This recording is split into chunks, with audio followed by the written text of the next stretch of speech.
Hello बच्चों। बेटा कल हमने एक टाइप नंबर 2 कराया था। टाइप नंबर 2 के अंदर क्वेश्चन नंबर 2 के अंदर थोड़ी सी प्रॉब्लम हो गई थी। उसमें क्या हुआ कि जब मैं a x square plus b x plus c से कंपेरिजन कर रहा था तो बी को सी समझ 6 समझ गया था, तो मैंने बी को 6 लेके कर दिया था। तो इसलिए इस क्वेश्चन में क्या करो, सारा कुछ सही हो जाएगा यदि आप क्वेश्चन नंबर 2 के अंदर 6x लगा दोगे, क्योंकि मैंने जो सॉल्व कर दिया उसको बी को 6 लेके कर दिया। अगर बी में 6 ले लेंगे तो जो सॉल्यूशन है हमारा वो वैलिड हो जाएगा। ठीक है, तो पूरा सॉल्यूशन नहीं बदलना पड़ेगा आपको, तो ध्यान रखें, इसमें करेक्शन कर लीजिए टाइप 1 के सॉल्यूशन में। ठीक है, इसके बाद आइए टाइप नंबर 2 में। टाइप नंबर 2 के अंदर बेटा बहुत विशेष बात पढ़ेंगे हम, ये बहुत ज्यादा इंपॉर्टेंट है, इसलिए अच्छी तरह याद रखनी है। एक नया कंसेप्ट आ रहा है डिस्क्रिमिनेंट। डिस्क्रिमिनेंट को बेटा मैं कैपिटल डी से रिप्रेजेंट करता हूं। किससे रिप्रेजेंट करता हूं? कैपिटल डी से। तो ध्यान रखें, जब भी कभी डी आए कैपिटल तो इसका मतलब डिस्क्रिमिनेंट है, और हिंदी में बोलते हैं इसको, क्या बोलते हैं? विविध कारक। ठीक है, अब देखो बेटा, ये जो डी की वैल्यू है वो कैसे निकालना है, ये हमने तुम्हें टाइप नंबर 1 में बताया था। टाइप नंबर 1 का जो फॉर्मूला था उसमें हम डी की वैल्यू जो निकालते थे, ठीक है, उसे डी की वैल्यू को निकालते समय हम बी स्क्वायर माइनस 4ac की वैल्यू निकालते थे। तो वही डी है सेम, बस आपको याद रखना है कैपिटल डी का फॉर्मूला क्या है, बी स्क्वायर माइनस 4ac। और बी स्क्वायर माइनस 4 बी क्या है, ए क्या है, ये वही वाले हैं जो हमारा क्वाड्रेटिक इक्वेशन होता था a x square plus b x plus c equal to 0, बस उसी का पार्ट है ये सारा कुछ। ठीक है, तो देखिए सबसे पहले हम डी निकालेंगे। यदि डी की वैल्यू 0 से बड़ी आए, 0 से बड़ी का मतलब समझ रहे हैं, पॉजिटिव वैल्यू आए, तो हमारा जो मूल होंगे वो कैसे होंगे, दोनों अलग अलग होंगे, डिस्टिंक्ट होंगे और साथ में वास्तविक होंगे। तो दो कंडीशन याद करनी है, डिस्टिंक्ट और रियल। तो यहां पे एंड लगा लो। अगर डी की वैल्यू 0 आ जाए तो दोनों मूल बराबर होंगे तथा वास्तविक होंगे। तो वास्तविक इसके साथ भी आ गया, वास्तविक इसके साथ भी आ गया, लेकिन यहां पे मूल क्या है, अलग अलग। जैसे x की वैल्यू 3 आ गई, x की वैल्यू -4 आ गई, x की वैल्यू 5 आ गई और x की वैल्यू 6 आ गई, तो दोनों अलग अलग माने जाएंगे। डिस्टिंक्ट का मतलब अलग अलग। ठीक है, और यहां बराबर का मतलब x की वैल्यू 5, x की वैल्यू 5 दोनों में आए, सेम आए। अब देखिए, यदि d की वैल्यू लेस देन 0 है तो मूल जो है हमारे वास्तविक नहीं होंगे।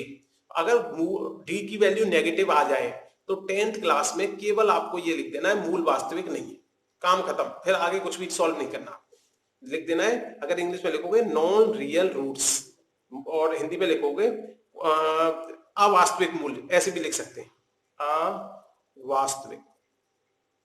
अवास्तविक का मतलब भी ये निकलता है कि मूल जो है वास्तविक नहीं है। चलिए, एक कंडीशन और आ जाती है बेटा, बुक में नहीं दे रखी है कंडीशन, लेकिन क्वेश्चन बन जाता है इससे, तो इसलिए इस वाली कंडीशन को और याद रख लो। जब डी की वैल्यू ग्रेटर देन और इक्वल टू, ये दोनों साइन आ गए, इक्वल भी हो सकती है बड़ी भी हो सकती है, तो हम केवल बोलेंगे वास्तविक। देखो, वास्तविक ये भी था, ये भी था, ये भी वास्तविक है, लेकिन ये केवल वास्तविक वास्तविक है, ये वास्तविक और अलग अलग, और ये वास्तविक और बराबर। तो तीनों में अंतर समझ लो अच्छी तरह, जैसे कि जब वो हमें कंडीशन दे तो हम बड़े प्यार से क्वेश्चन में अप्लाई कर दें। अब देखिए, ये आपको दो घातीय समीकरण दे रखी हैं, हमें इनकी प्रकृति निकालनी है, नेचर। इंग्लिश में नहीं लिखा, इंग्लिश में बेटा प्रकृति का मतलब है नेचर निकालनी है इसकी। निम्न मतलब फॉलोइंग दो घातीय समीकरण क्वाड्रेटिक इक्वेशंस दे रखी हैं, इनके मूलों की हमें नेचर पता करनी है।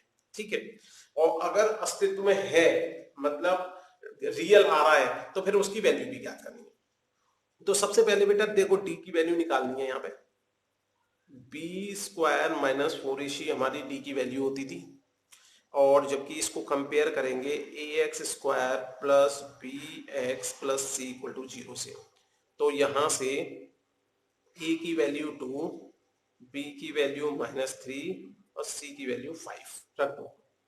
बी की जगह -3 रख दिया, ए की जगह 2 रख दिया, सी की जगह 5 रख दिया। ये बन गया मेरा 9, 8, 5 जा 40। ये आ गई मेरी नेगेटिव।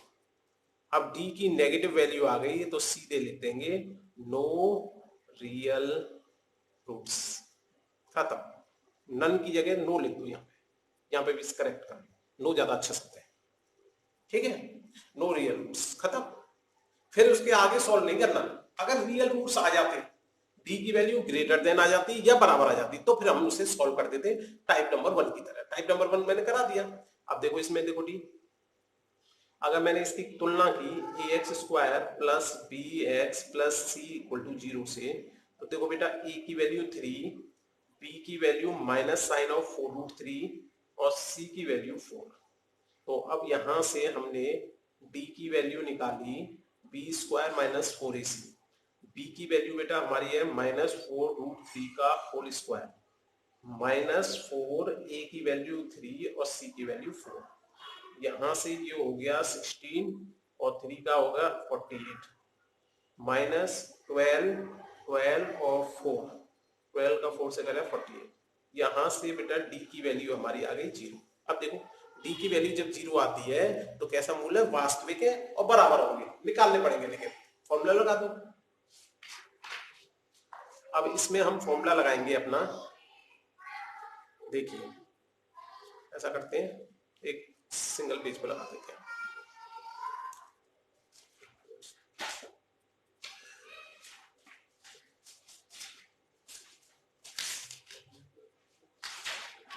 चलिए देखिए बेटा, इस पर लगा देता हूं मैं, जिससे कि 1 मिनट इसे लगा दूंगा फिर।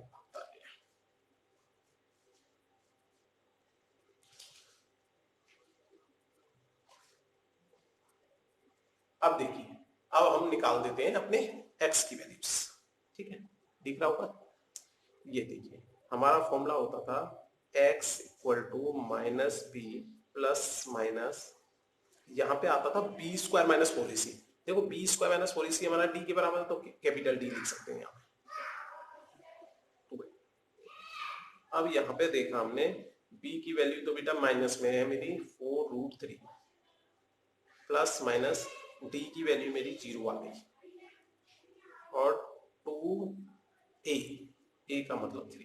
ये सब मैंने टाइप नंबर 1 में सिखा चुका।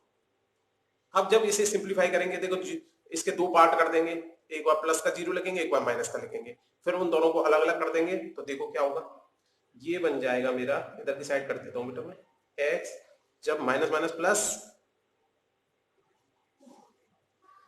एक बार प्लस 0 आएगा और एक बार हमारा आएगा माइनस का 0। अब आपको अच्छी तरह पता है 0 को प्लस माइनस करते हैं तो उतना ही आ जाता है, सीधा सा हमारा आंसर ये आ जाएगा। कट रहा है तो काट दो, नहीं तो यहीं पे छोड़ दो। अब क्योंकि अब ये 2 से कट रहा है हमारा, तो 2 से 2 टाइम्स, 2 से 3 टाइम्स, ये भी 2 से 2 टाइम्स 2 थे। अब देखो दोनों वैल्यू बिल्कुल सेम आ रही है। ये किसकी वजह से आ रही है, डी की वैल्यू 0 है, दोनों रियल है, खत्म। उम्मीद करता हूं बात समझ में आ गई होगी। अब देखो इसमें और कैसा क्वेश्चन बन सकता है,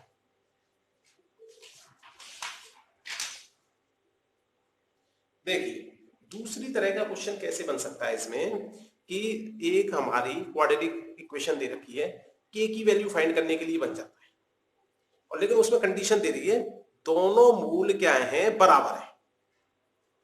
जब दोनों मूल बराबर हैं तो ये पक्का है कि वो दोनों समान होंगे, असमान मूल कभी बराबर हो ही नहीं सकते, ठीक है। जो वास्तविक मूल हैं केवल वही बराबर हो सकते हैं, अवास्तविक मूल बराबर नहीं हो सकते कभी। चलिए अब देखो, हमने कहा मूल बराबर हैं, के की वैल्यू निकालनी है। मूल बराबर के लिए कंडीशन क्या थी हमारी, डी बराबर 0। देखो मूल बराबर 0 के लिए कंडीशन थी डी बराबर 0, तो B square minus 4ac equal to 0। यहां पे किया बी की वैल्यू के 4 2 सी इक्वल टू 0, ये बन गया मेरा 24। देखो 8 3 जा 24। अब K square equal to this is 24। अगर इसका स्क्वायर रूट कर दें तो रूट लगा दो इसका, अगर फैक्टर कर सकते हो तो कर लो, नहीं छोड़ दो। 2 से किया 12, 2 से किया 6, 2 से किया 3, 3 1, तो ये बन गया हमारा बेटा 2 2 2 3। तो यहाँ पे ये जोड़ा बन रहा है, इसको बाहर निकाल दो। तो ये जब भी स्क्वायर रूट करते हैं, मैंने कहा था 10th क्लास में, हमेशा प्लस माइनस आता है। 10th या 10th के बाद में जब भी करोगे तो ये 2 बाहर आ गया और ये 2 और 3 मल्टीप्लाई होकर 6, ये आंसर होगा। इसी तरह इसका की वैल्यू निकाल देंगे। अब देखो ये पहले सिंपल फॉर्म में नहीं दे रखा, पहले इसको मल्टीप्लाई कर दिया।